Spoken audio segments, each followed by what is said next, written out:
स्वयं उलझाता है और रोता है, काहे इतना उलझाते हो, सादी जिंदगी जियो ना बिंदास। इतना परेशान होने का नहीं, जिंदगी जीने का, टेंशन लेने का नहीं, बिंदास जीने का। जो है वो मेरे और आपके चाहने से नहीं होगा, सब भगवान की मर्जी से हो रहा है। ये यही ज्ञान है, इससे बड़ा कोई ज्ञान मेरे को नहीं लगता कि कुछ हो सकता है। इतना समझ लो बहुत है, इससे ही पार हो जाएगा।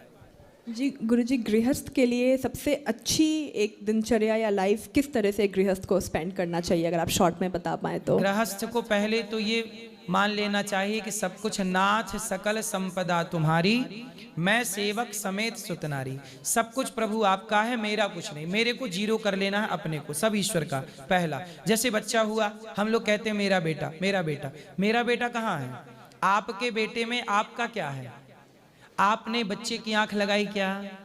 कान लगाए क्या? एक बाल भी लगाया हो तो बताइए, एक रोमा भी लगाया हो तो बताइए। एक रोमा भी देने का योगदान आपका नहीं है, लेकिन दावा पूरा ठोकते हैं कि जी मेरा बेटा है। नहीं, मेरा नहीं है, भगवान का दिया प्रसाद है, उसकी संपत्ति मान के करो, सब कुछ उसका है।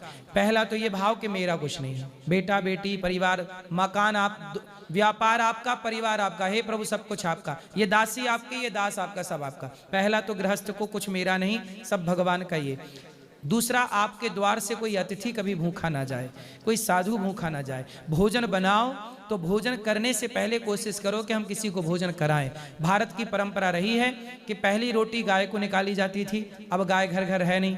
आखिरी रोटी कुत्ते को निकाली जाती थी, अब कुत्ता भी गली में नहीं है। ना कुत्ते वाली कुत्ते को मिल रही है, ना गाय वाली गाय की मिल रही है। नियम बनाइए कि हम गृहस्थों के घर से महीने में कुछ साधु संतों के लिए, कुछ जीव जंतुओं के नाम से हमारे घर से कुछ ना कुछ अन्न का दान होता रहे हर महीने। क्योंकि रोज होता था, अब वो रोज हो नहीं रहा है, तो उसे महीने में ले आइए। और जहां सेवाएं चल रही हैं, गृहस्थ को कमाना चाहिए। अच्छा, गृहस्थ की कमाई से सबका पेट भरता है। कैसे? गृहस्थ के घर ना, हमारे देश में 4 आश्रम है। पहला ब्रह्मचर्य, दूसरा गृहस्थ, तीसरा वानप्रस्थ, चौथा सन्यास। तो जो साधु संत होते हैं, सन्यासी होते हैं, वो गृहस्थों के घर भिक्षा मांगते हैं। यदि गृहस्थ ने भिक्षा देना बंद कर दिया तो साधु कहाँ खाएगा? इसलिए आपका धर्म है, आप केवल अपने लिए नहीं कमाते, आपकी कमाई पर चिड़िया का भी अधिकार है, चिड़िया को दाना डाला करिए। आपकी कमाई पर गाय का भी अधिकार है, गाय की रोटी कहाँ है? आपकी कमाई पर कुत्ते का भी अधिकार है, कुत्ते की रोटी कहाँ है? और आपकी कमाई पर एक साधु का भी अधिकार है, उसका पेट भर भोजन कहाँ है? इसलिए गृहस्थ को जितना कमाए उसका